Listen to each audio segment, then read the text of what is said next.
everyone here. My name is Jessica Livingston. I was an ALT in Hokkaido a long time ago now, from 2003 to 2006. And I was also a JET program coordinator from 2006 to 2013. And now I have the honor of heading up our National Alumni Association, US JET. And we're a nonprofit, and our whole mission is to strengthen US-Japan relations through providing opportunities and supporting our really extensive JET alumni network, which is now over 40,000 people. So we're a pretty big network. For all of us, the JET experience was life-altering, and so we really want to encourage others to take part in JET as well. And so that's one of the reasons we're hosting this information session tonight. I also want to recognize our sister organization, JET USA, for their partnership on this program. We're lucky enough in the United States to have two national organizations that support the JET program and our alumni. And Valerie, who's going to be moderating tonight's discussion, is one of our country representatives through JET USA.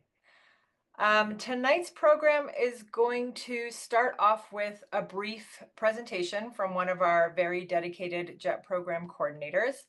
And then we're going to move on to the panel talk with JET alumni. And then after that, we'll have breakout rooms, so you all have the opportunity to get all of your questions answered. And then we're all going to come back to the main lobby here to close out the evening. So before I hand it over to Valerie to run that panel talk, I want to thank our JET program coordinator, Kai Wiesner-Hanks.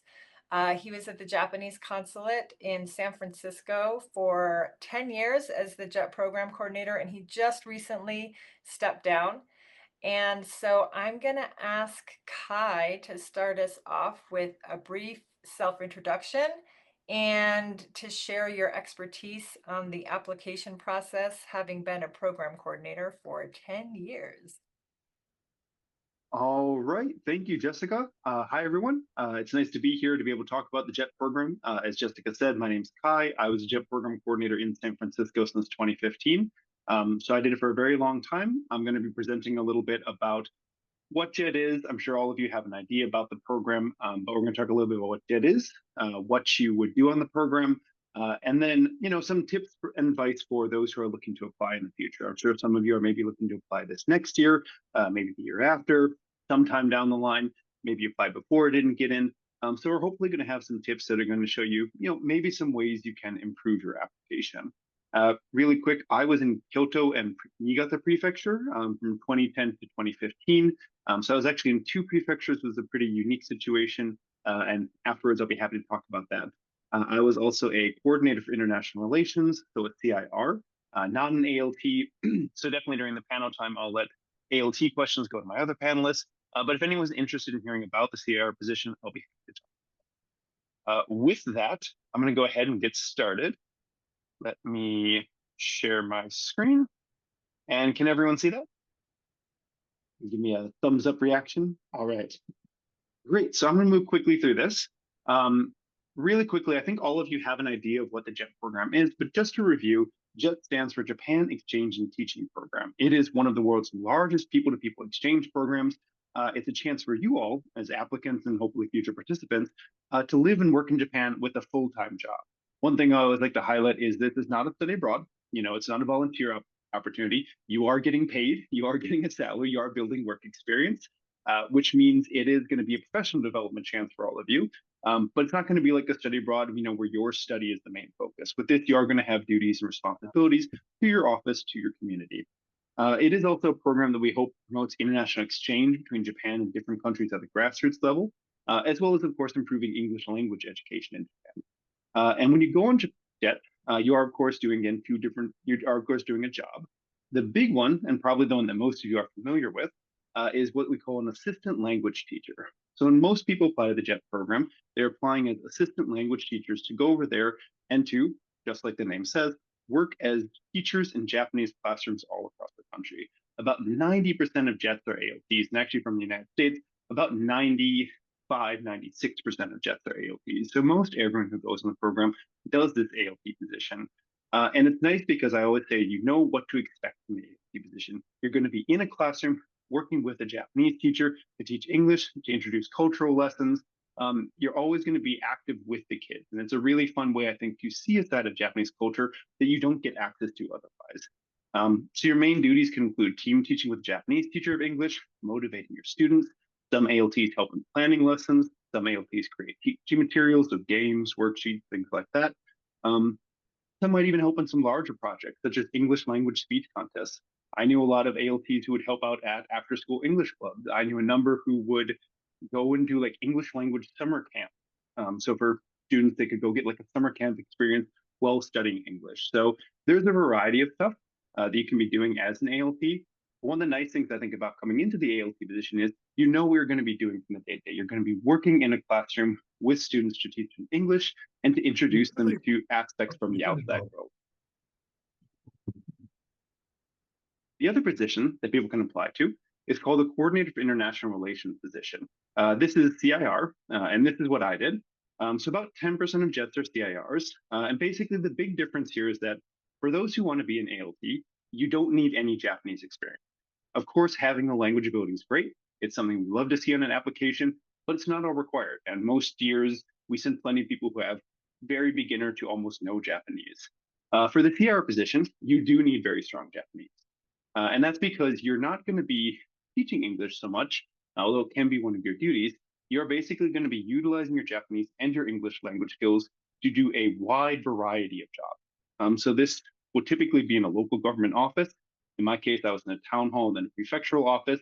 And it can include translating, interpreting, creating newsletters, planning cultural events, giving presentations. I had a week where I gave a presentation one day on the American Civil War and the next day on the history of basketball. So a lot of different things going on there. You might help out with sister city relationships. You might receive international guests. And of course, you might do some English language teaching. I had a monthly community English language class in addition to school visits where I would go and talk about, American culture, or in my case, it was a lot of elementary school visits where I would introduce to them the wild animals of America. And it was always funny to me that they didn't care about cougars, they didn't care about bears. They really, really liked turkeys. And I do not know why these Japanese children were like, that's a giant chicken. They are obsessed with it. But it was a really fun chance for me. And I think for anyone who has the Japanese language experience and Japanese language ability, being a CIR is nice because you get a lot of chance to do a bunch of different things. So certainly something I'm happy to talk about later. I do want to mention that whatever position you go into on the JET program, you are going to be employed by what we call a contracting organization. This is basically a Japanese government organization. It could be a town, it could be a city, it could be a prefecture. They're your direct employers. You're not working for the JET program so much as you're working for this organization. And if you're an ALT, you'll be a teacher. If you're a CIR, you'll be a civil servant, essentially, in your school, your board of education, your town and prefecture. So you do have kind of a notable standing, and people are going to know you likely as the JET in your town, as the JET in your area. All JETs are employed in principle for a 12-month contract period, which can extend up to a 5-year max. It's fairly easy to stay on for 2, 3, 4, 5 years. Simply, they'll ask you probably about November, December after you arrive, do you want to stay another year? You say yes or no. From the numbers, most people probably do 2 to 3 years. One of the great points of JET is that you can do 1 year and it can be an amazing experience. You can do 5 years, it can be an amazing experience. It really is up to you how long you want to make this position in Japan. Of course, it is a paid position. So you do get salary, you do get benefits. They recently, after many years, updated the salary. So there has been a raise for JETs coming in this year and for the future JETs who are applying next year and in the future. For the first year, you're going to have 4 million yen per year, which then goes up to 4,140,000, 4,260,000, and then 4,320,000. So this is more than enough to survive in Japan. It's more than enough to actually put away money in your savings, to travel and stuff. I was on the old salary, which was quite a bit worse. And I was still able to come back home over the holidays. I still went out to like the Philippines and stuff. I traveled to Korea. I ate out a lot. It's plenty of money to be able to save and to be able to really enjoy life in Japan. We also do provide transportation to Japan. We provide transportation back home when you're done. We enroll you in the national health insurance, which is really nice. Please use and abuse the health insurance when you're over there. You also get the pension, which if you stay in Japan till you're 65, you can claim. Most people come back to the States and get that money reimbursed. And you can also claim unemployment insurance, which does mean that if you stay in Japan, you can get essentially unemployment help for the 3 months after you're done on the program. Just a reminder, it is a minimum 1 year contract for folks. So I know a lot of people come in and ask during our recruiting events, I want to do it for a summer, I want to do it for 6 months. Just keep in mind, it is a minimum 1 year. And I always say that the 1 year does go really fast. And if you're looking at something in the future professionally, 1 year is not going to stop any of your future career plans. If you want to get into tech, if you want to get into finance, if you want to get into med school or anything like that, 1 year working abroad isn't going to slow you down too much. It's going to give you a really unique experience. And so I think you can really make something in a year or two. Another question I get a lot is where do we go? And the truth of it is, you can honestly go anywhere. We have nearly 6,000 jets working across nearly 1,000 different contracting organizations. This ranges from, again, downtown Tokyo. So we have jets in Shinjuku, Shibuya, all those areas you might have heard of. Osaka has a bunch of jets. Kyoto City has a bunch of jets. Kobe has a bunch of jets. To something like an island off the coast, which has less than 900 residents. So there is a variation of like small town to big city. Most people are probably going to be placed kind of in the mid range. So maybe like a mid range city, maybe it's got like 50,000, maybe up to 200,000. There's probably like a little downtown area. There might be some shopping. Certainly you can go a lot more urban than that. Certainly you can go a lot more rural than that.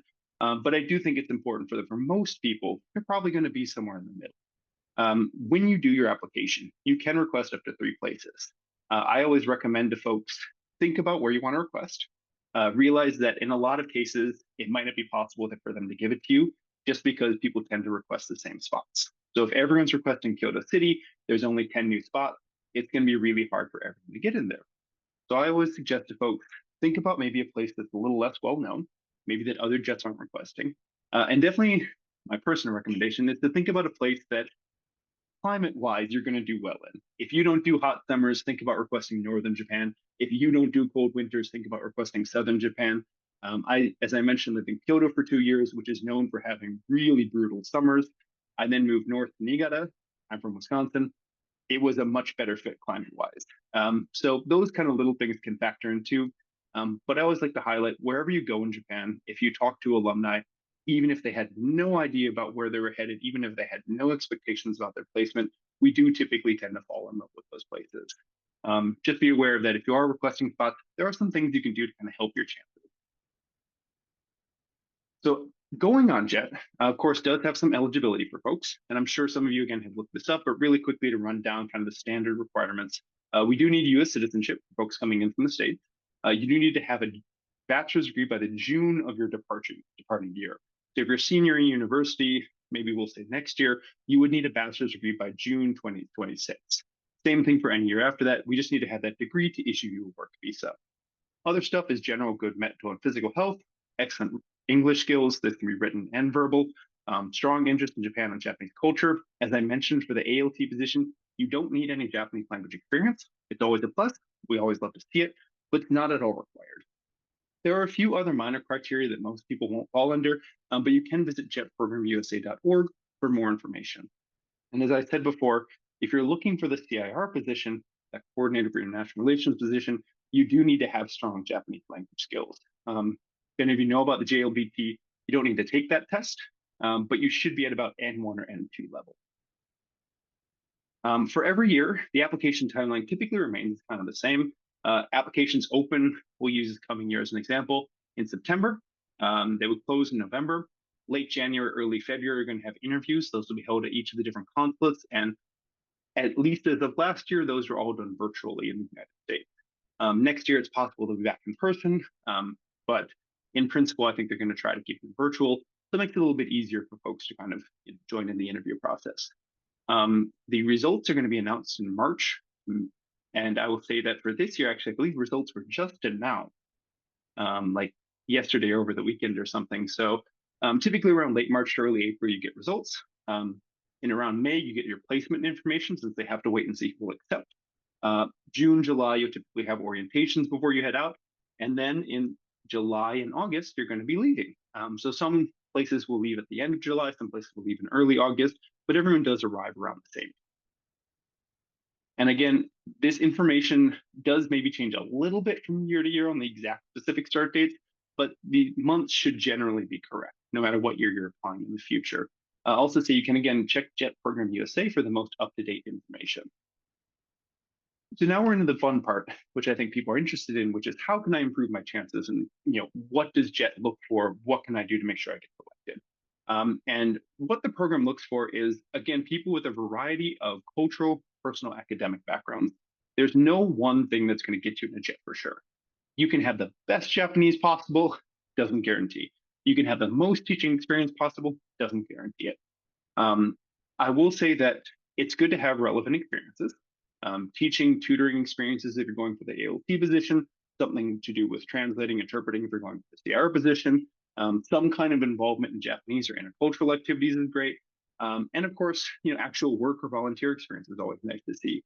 Um, One thing I do want to hit in, especially in the interview stage, is that personality and attitude are key. And I think people tend to think that you have to be really extroverted to go on the JET program, but I've seen many JETs be very successful with more introverted personalities.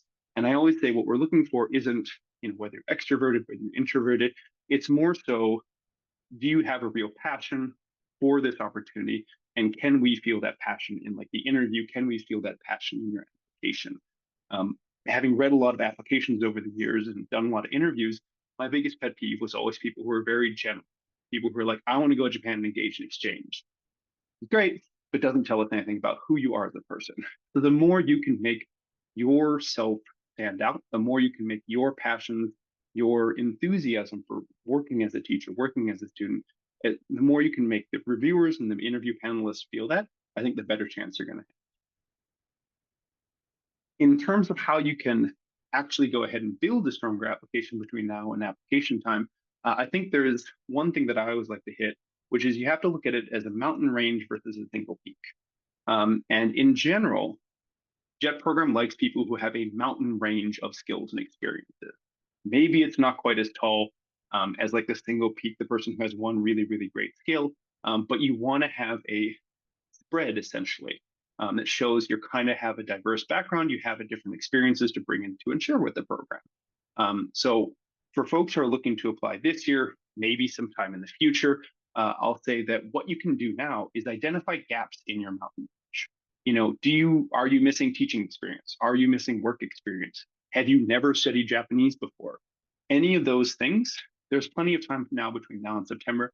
Any of those things are stuff you can take small, measurable, steps to address, to fill out, to build up by application. And you may not think like, oh, I only have, I have no Japanese. What's the point of even studying a little bit? I always say in an application, in an interview time, some experience is better than no experience. This is true for work. This is true for teaching. Maybe you can't get into a classroom and be ESL teaching, but maybe you can tutor some. Maybe you can't take like Japanese language courses and get a Japanese major, but maybe you can do Duolingo. There's always something there that you can fill out a little bit, and the more you can build out your mountain range, the better it's going to be. Oftentimes I see people being like, oh, I have the best teaching experience. I have the best Japanese language experience. How could I not get selected? And it is, again, I think that problem of focusing on that single peak, where it's great that you have that, but the JET program is looking for people who have a diverse background, who have a wealth of experiences to share with their communities, to share with these different people. So I think it's important to think about one peak is great, but try to build out that mountain range. And certainly now, if we're looking at this year's application, I think you have time to maybe address some of those.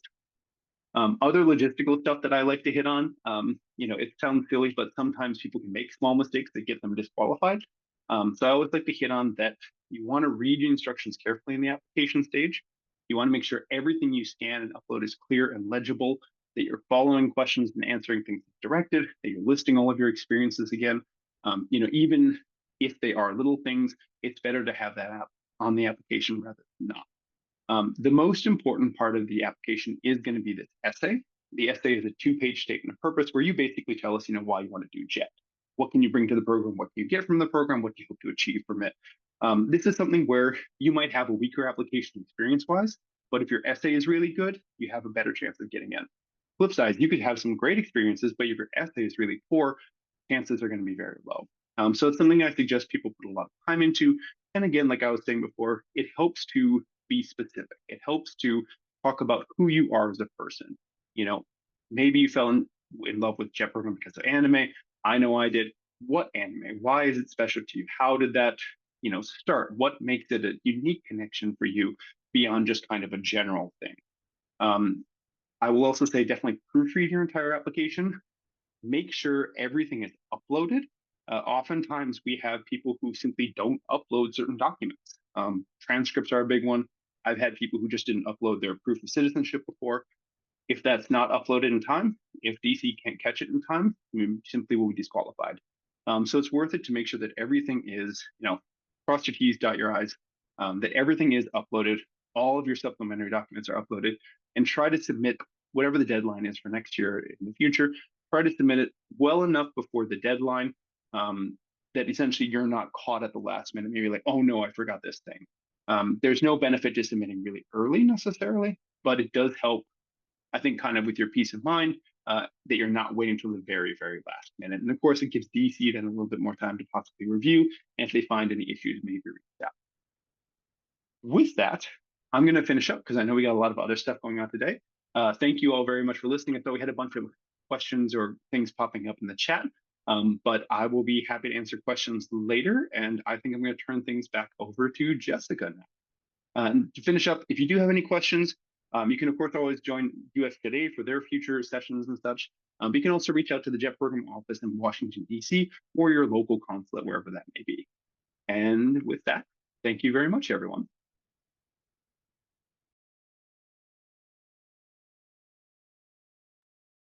Thank you, Kai. That was awesome. I can tell you did this for 10 years. Okay, wonderful. So let's see. Next, I'm gonna bring Valerie over here with me because she's my partner in crime here. Valerie was an ALT in, gosh, Saga, right? Am I right, Valerie? Okay. So she is going to lead our wonderful panel of alumni. So actually, I'm just going to hand it right over to you, Valerie, and let you introduce everybody.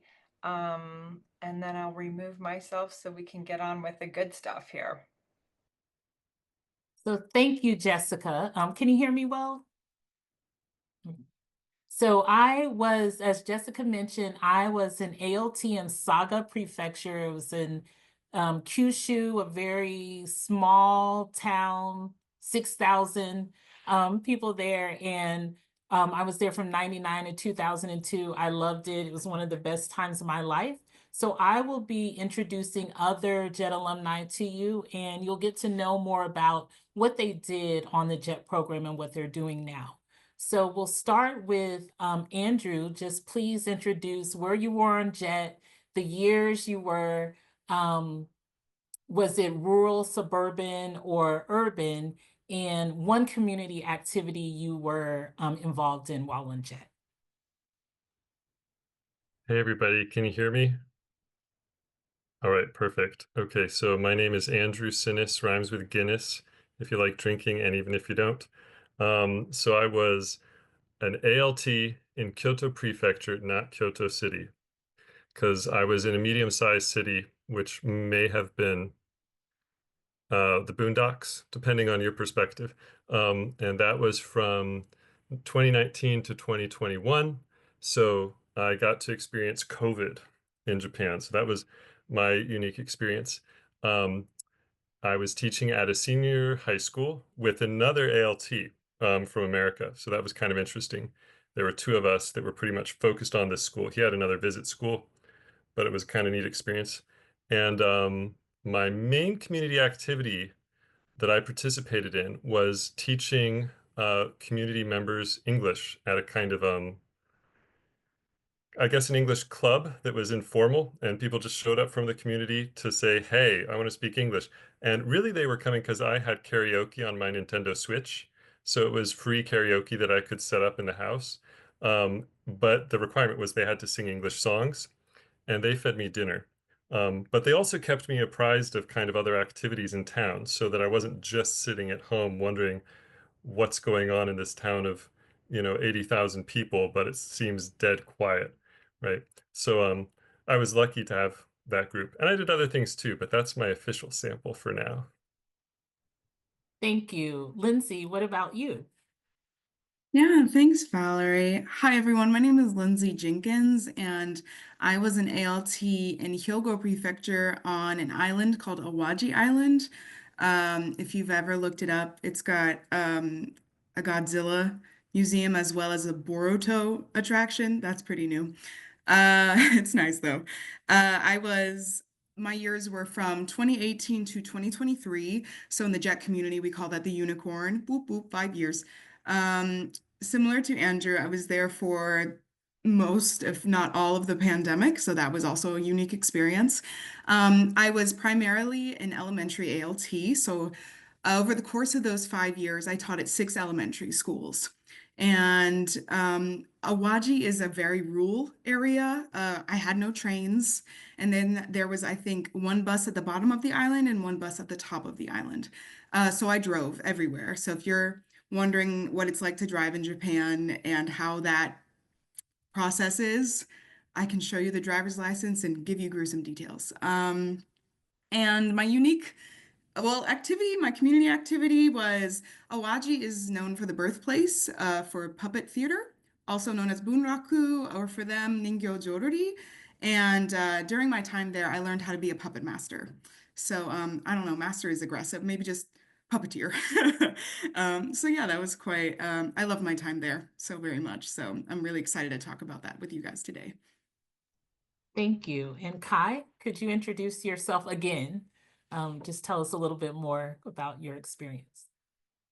Yeah, so as I said before, my name's Kai. I was a Jet from 2010 to 2015, so ancient past now, but I was a coordinator for international relations, um, and I was also the prefectural advisor when I moved up to Niigata, which is kind of like a Jet who helps Jets things, working out of our prefectural office. My first 2 years, I was in a small town in southern Kyoto called Seika, which is about 30,000 people known for strawberries, if you're ever in southern Kyoto and want strawberries.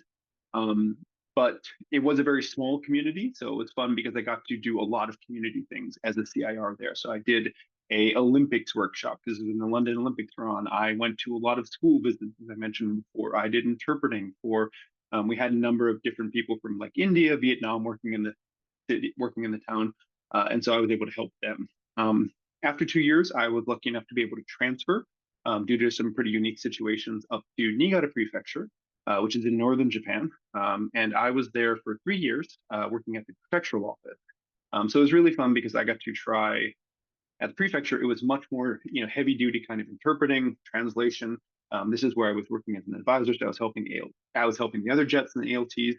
But like I did, radiation reports every single day. I did their tourism material translation. I did Al Jazeera came one day to talk to our governor, so I got to interpret for Al Jazeera, which remains the most nerve-wracking thing I've ever done. But yeah, it was a really great time, and I'm happy to talk about CR work or anything else about that comes with living in two different spots. My community thing I was involved with, some of you might know, but there is an organization in for jet program participants called AJET, which is kind of like a local jet groups that work both at the prefectural, the kind of like region, and then also the national level. I was involved very heavily in my local AJET chapter, and we did a charity English language musical every year. So we would essentially write this musical ourselves, put it on, perform it all across the prefecture. And I think it was a really wonderful way to, we did like Sleeping Beauty, we did like the Frog Prince, and it was a really wonderful way to both get involved and see different areas of my prefecture. We did this 13 times, so we're in a bunch of different cities in Niigata, but then also to connect with my fellow Jets. And one of the things that I always didn't expect going in, but I really loved was that on Jet, you make international connections, not just to the Japanese community, of course, but to the other Jets who are coming from many different countries. And that is something that I really didn't expect, but came to treasure ultimately. And I also want to be clear that I'm not musical in any way, so please don't ask me to sing or anything like that. But that's the fun part of Jet is you don't have to be an expert once you get there. It's really just more about your enthusiasm for stuff. That's amazing. I wish we had that bit of, we just weren't like that in Saga.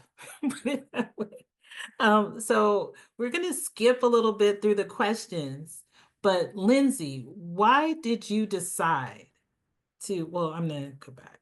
Why did you decide to apply for the JET program and what influenced your decision? Okay, that's a great question. So background, I'm a theater major. That is where my diploma is in a nice frame. And I was really interested in Japanese as much like a lot of people, which is the anime route. Um, and for me, it was the sound of Japanese that really piqued my interest. I really like the sound. I could listen to it all day. And I really enjoyed listening to like daily conversations. So during college, I did take Japanese courses. I was not a major, I was not a minor, I was just a girl. And my sensei comes up to me and she's like, "Hey, you, I think you should do this." And I was like, "What is this?" And then she says, "It's the JET program." And I was like, "Please do tell." And she goes into it and I was like, "Oh, okay." I really doubted myself. I was like, "You know what? I'll give it a try because, what's the worst they can do? Say no." So we are going into that, and one thing led to another, and then I was placed in Japan. The next thing I knew, I was on a flight. But what really made me want to invest my time in like Japanese culture and just Japanese language, I was really invested in the theater aspect and also just the arts in general. And I really wanted to have those day-to-day conversations. I wanted to wake up one day and be able to be like, I can hold a conversation. And it's really exciting when you finally like pick up some things and like you can read this kanji and like you're not sounding like a robot or your textbook after some time. So that's what really moved me. And yeah, no, it's really changed my career trajectory thanks to Jet. Yes, I love that. You and tied together the theater musical connection. Andrew, what about you? Why did you apply for the JET program? There's a long version and a short version. So the short version is I had a long-term partner and we had been living together in New Mexico and wanted to live abroad.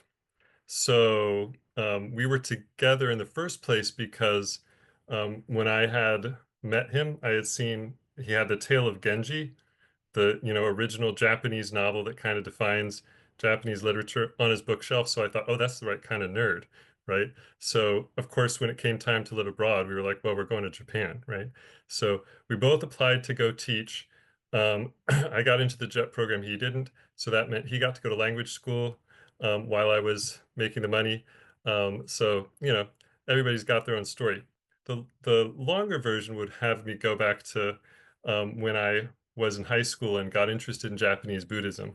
So, contra Lindsay, I was not the anime route, although, that's good too. So whatever, brings you to Japan, you just highlight that, right? Make that part of your application that's what, like Kai was saying, that's what you're enthused about. And I want to do something with that. I want, while I'm in Japan, after I'm in Japan.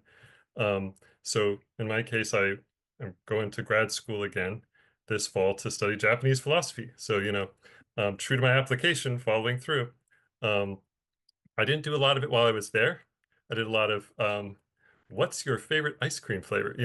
But yeah, that's a little bit about uh, what I was there for. I love that. And Kai, what about you? I know you came as a CIR and had a Japanese background, but what influenced you to apply for JET? I like Lindsay. Initially anime, and I was OG otaku from my childhood age. Remember buying Slayers on VHS, which is a very old sentence. But yeah, I'd always been really interested. I had a really wonderful study abroad experience. And that was something that really took my Japanese from an okay level up to like a fairly good like N2 N1 JLPT level. And I knew I wanted to go on and use my Japanese professionally. And I think one of the real unique benefits of the JET program, of course, the ALT position is well known. It's really wonderful. I had many ALTs who seem to have an amazing time. There are other alternatives to teaching in Japan. I think for working in Japan and using Japanese professionally, there are very few alternatives. So JET and the CR position really drew me in as like, this is a chance to get to Japan, to use my Japanese, doing international connections, international education, in a way that's just really hard to do otherwise. And I got to my interview, thought I bombed it, started looking for alternatives. But I'm really glad that thankfully they let me through and go on to the JET program. But yeah, for me, it was definitely having gotten my Japanese to the point, I was like, I really want to get to Japan. I really want to connect to Japan. And I really want to use and develop that Japanese professionally. And of course, buy more anime merch from all the secondhand shops you can get to. And I'll thank you. And I'll also share what influenced me to apply to the JET program. Unlike the others, I was not into anime, but I was someone who always liked to try new things. So that meant joining my school district's Japanese language magnet program. So after doing that, I decided to study abroad. I did a summer homestay. While studying abroad, I always wanted to go to a concert in Japan. Ended up at an Erica Baidu concert, had an amazing time, met a Jet who I did not know who this woman was, but I met her. She was like an amazing woman. We became friends, went to her house and everything. She had like an amazing life, nice apartment. She was volunteering, doing all these things. And so when I got back from study abroad, I just went all in and said, I'm going on JET. And that's what happened. So that's why I applied. Met someone at an Erica Baidu concert.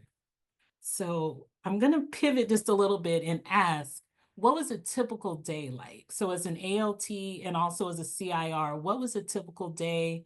And can you just share a little bit about that? So we'll start again with Andrew.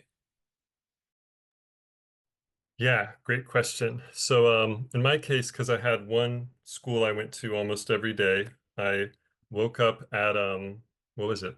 It's like a 7:45. Yeah. I ate my little breakfast cereal because I insisted on having like an American breakfast. I was like, I need that to get going in the day. Put on my nice little teacher clothes and then rode my bike to school, which was only 7 minutes away. And then once I got there, I would go into the teacher's room. So most teachers, including all of the so-called homeroom teachers, and also the entire English department, the entire math department, and the vice principal were all in one big room. And so I had a desk in there, and pretty much immediately there'd be a group meeting, which I wouldn't understand much of because it was in Japanese, and my Japanese is still pretty so-so. And then after that, usually English teachers would assault me one after another, saying, here's what we're up to today. But it could really, and assault is what it felt like for a non-morning person, just to be clear. I think a morning person would not have felt that way. But some days were quite different. I'd have literally nothing to do. No one would come ask me anything, and I'd say I'd have to make use of this time. So then I'd go and see if I could like entice students to speak English. Usually not much, but sometimes like way too much. Like, Sensei, I love you. What is your favorite color? And then I'm like, okay, if we're gonna talk, we're gonna talk, you know, and then try and really engage them. Other days I'd have up to 7 classes. It really could just depend on the schedule. So on average, probably 3, 4. It started out pretty low, but when they realized that they could count on me, they started adding more and more classes. And then this is a secret that nobody knows, but I actually taught 2 classes without a Japanese teacher of English in the room, okay, before I left. So they trusted me that much by the end, but you never heard it here. All right, because that's not supposed to happen by Japanese law, because you're not a actually certified English teacher according to Japanese law. But anyway, Kai didn't hear it, Jessica didn't hear it, never happened. And then after that, I would go to the high school gym they let me use, and after that, go either to my club outside of school, or just go to the grocery store pretty much every day. Go home, eat something with rice in it, and then like either kind of kill time pretending I was learning Japanese, or on long days, like summer days, I'd go for a bike ride and try and bump into locals and see if I could talk to them. And if they're a grandma, the chances are, yeah, even if you're pretty bad at Japanese. So that's something like what a normal day looked like. Thank you. Lindsay, what about you? Yeah, sorry, Andrew's something with rice really tickled me because it's always with rice and I love it. Anywho's, so my day is gonna look a little different from Andrew's. So I taught at 4 schools in a week. So what that means is, it really depends on where you're placed and the situation you're in. You could have multiple schools, you could just have one. But I was in the latter of I was in a rural area, so we really had to cover our basics of, getting the English teacher in as many classes as possible. So I love my elementary students. They're great. We feed off of each other's energy. Of course, some days they had more than me, obviously. Um, so day to day really looked like me going to one school, whether it was a Monday, Wednesday school, I'd go to one school a week, or I'd have a main school, which was on maybe every Monday and Friday.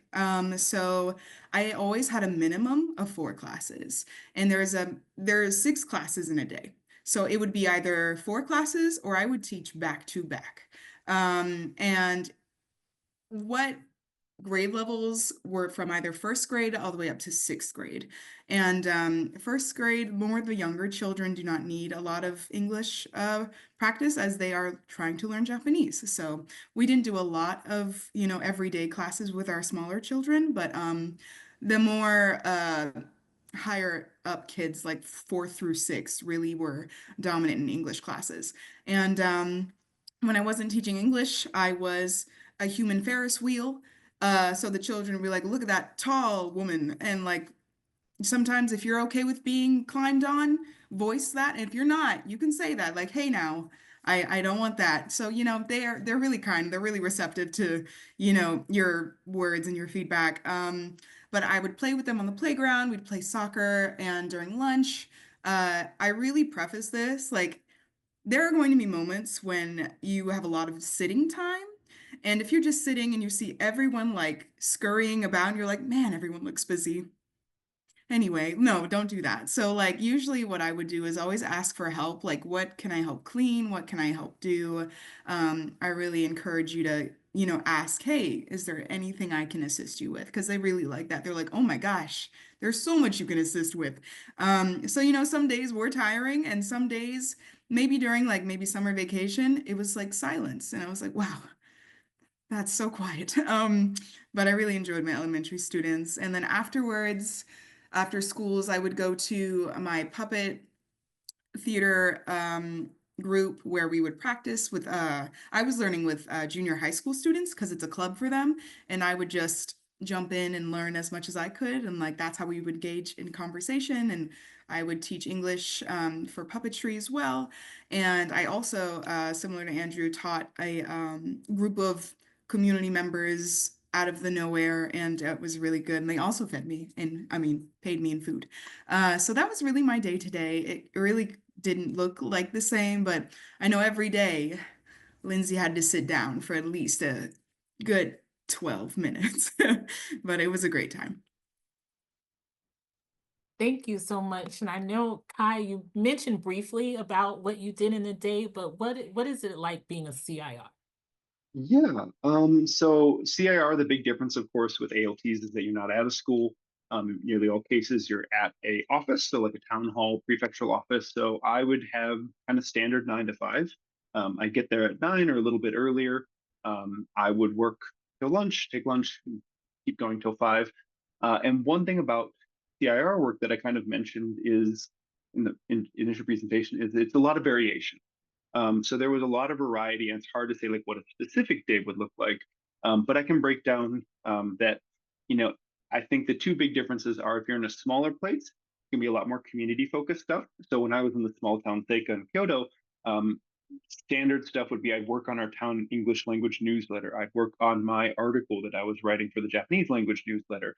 I would do school visits. I would help interpret for the, people in the community who are having issues. I would go and help out at events in like other towns who also had a CIR near us. So it was a lot of stuff kind of going out into the town. And that was really fun because I really felt that the town, they all knew who I was. So people would stop me on the street and be like, Kai-san. I'm like, I don't know you. But they'd all like, they would get to know me, and I would get to know like the different schools. I'd get to know the different teachers. I did get to know like the different people who came in for help and stuff. Um, you know, School visits were always a lot of fun. And one thing I always like to highlight is that I ended my time kind of feeling jealous of ALTs because you get to have that connection as students. And it's a very different kind of connection than you have with, your coworkers essentially, who are just other adults working there like you. So getting that chance to be in elementary school, to have kids climb on me, to have kids come up and ask just the strangest questions you can imagine. My two favorite were, "Why are you so hairy?" and "Do you have trees in America?" Which the hairy one I get, the trees I don't quite get. But it was just a really good way to connect to the community. In the prefecture office, it was much more, I don't want to say professional, but it was much more like sit down, translate, interpret, do these kind of more standardized duties. And they had a much more formal set of like, okay, well, we had a request come in from the tourism department to translate this material, so we're going to need you to translate this material. And then that could take up a week for stuff. Or like maybe there were dignitaries come in from a different country, so I'd have to go out to an evening banquet or like a weekend event and stuff and help out like that. So I did certainly in Niigata, it was a little bit harder, I think, to connect to the community just through the work, because it was so much kind of like, either translating or kind of behind the computer work. So that's what led me to get more involved with the AJIC community and then like go out and connect to them. But I think again, the cool parts of being a CIR is that there's a lot of variation in the job. And a lot of CIRs I know have been able to go in and kind of create what they want to do with it. So my predecessor did like a lot of online photography and stuff. And so he would have that and he'd share that with the community at like shows and stuff. I know my successor was really interested in a very, very specific like scientific stuff. And our governor was a former scientist, so he was able to do some high level translation stuff on like nuclear policy, which is pretty intense if you think about applying to this job right out of university. But it was really cool because I got to see, a lot of CRs are able to kind of make what they want, like get more involved in what they want to as part of work. But yeah, I think depending on where you go, there can be a lot of variation. But that's just kind of a highlight of some of the different things I did. Thank you. And I have a last question for all of you. So what advice would you give to anyone applying for the JET program? We'll start with Kai. Um, I I guess I forget what I said when we talked about this before.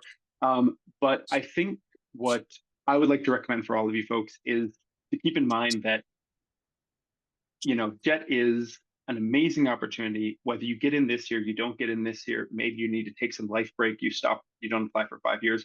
The JET program will keep running, so even if you don't get in this year, definitely keep it in mind. It's something that you can go back to. And especially with the application, I think people getting the results and stuff that's kind of been on my mind, is that even if you don't get La kind of, rebanada de chocolate. oh, Pastel de chocolate.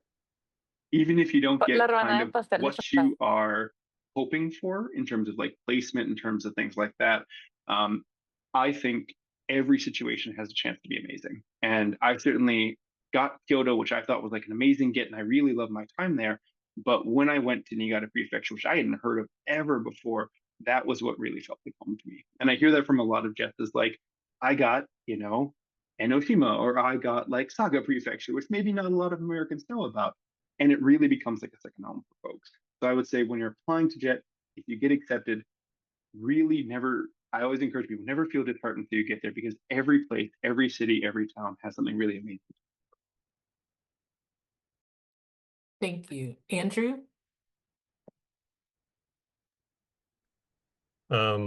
Sorry, I was texting. What's the question?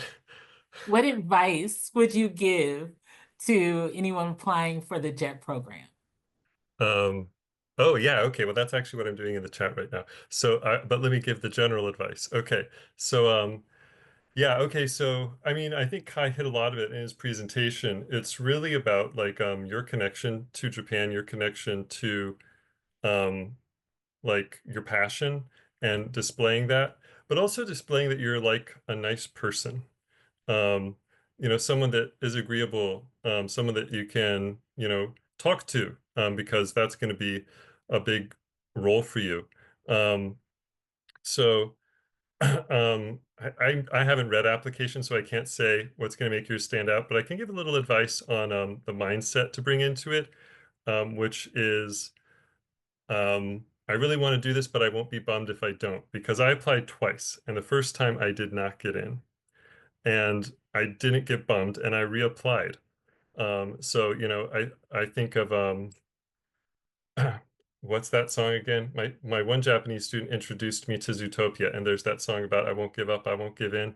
Yeah, so that was like once I got to Japan, that was my motto, and I realized that had been my motto already, right? What Kai said, you can do it again. I did it again. Um, I think my second application was better for all the reasons Kai mentioned. I leaned into what actually made me me, but said that in a professional way. Um, and that worked. Then the other thing though is you got to take a mindset into Japan of I don't know what I'm getting into, but I'm going to also, won't give up and won't give in when I get there. Because having studied abroad in Japan, when I got to work in Japan, I was really underwhelmed.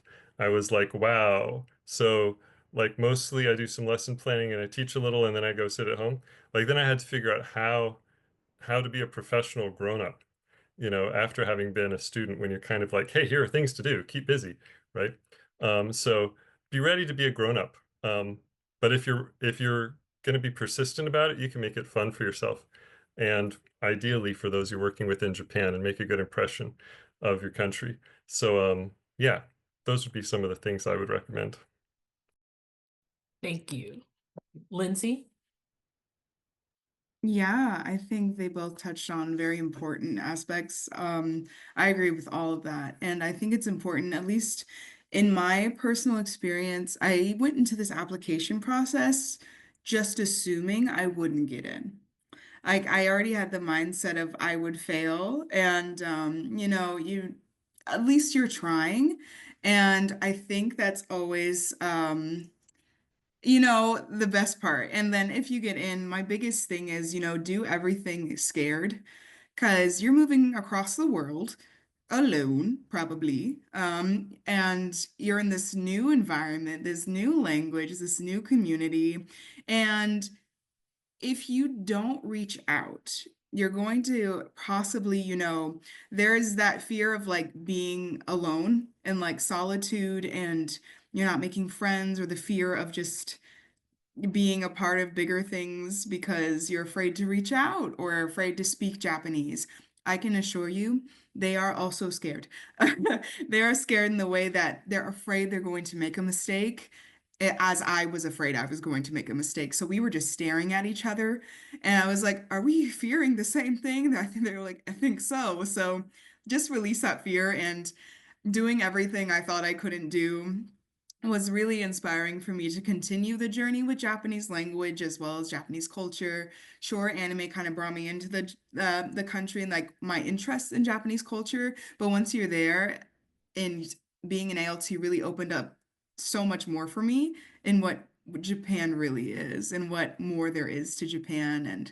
And it introduced to me many different cultures. So it was kind of moving in fear that I have no idea what's going on. Every day is different, and I don't like change. I like routine, so that was very difficult for me. But it really taught me how to really nurture the relationships I was making in Japan and how I can bring that back with me and carry that with me. And now I still have those connections today. So, and I hope to nurture and continue those grassroots levels and like those communities and things for the rest of my days. So, do it scared, drive around, kayak, speak Japanese to an elderly person, smile. I don't know. Whatever like you're afraid to do, just do it. So yeah, that's kind of my general advice. So thank you so much to everyone for being on this panel. And like I'll add too, if you really want to apply, if this is something that you think that you possibly can, just go ahead and do it. You just never know, you might end up in Saga, or but it'll be the best place ever for you. So I'm going to turn it back over to Jessica, and she'll let us know what is next. Great. Thank you so much. Thanks to all of our wonderful panelists. I hope that you know, the questions that were asked and the answers that they gave helped give you all, you know, sort of a sense of what daily life can be like in Japan. There is a saying on JET, ESID, every situation is different, and it really is true. And I think the JET program is a lot like life. You get out of it what you put into it. So thank you so much for all of our panelists for sharing your stories with us.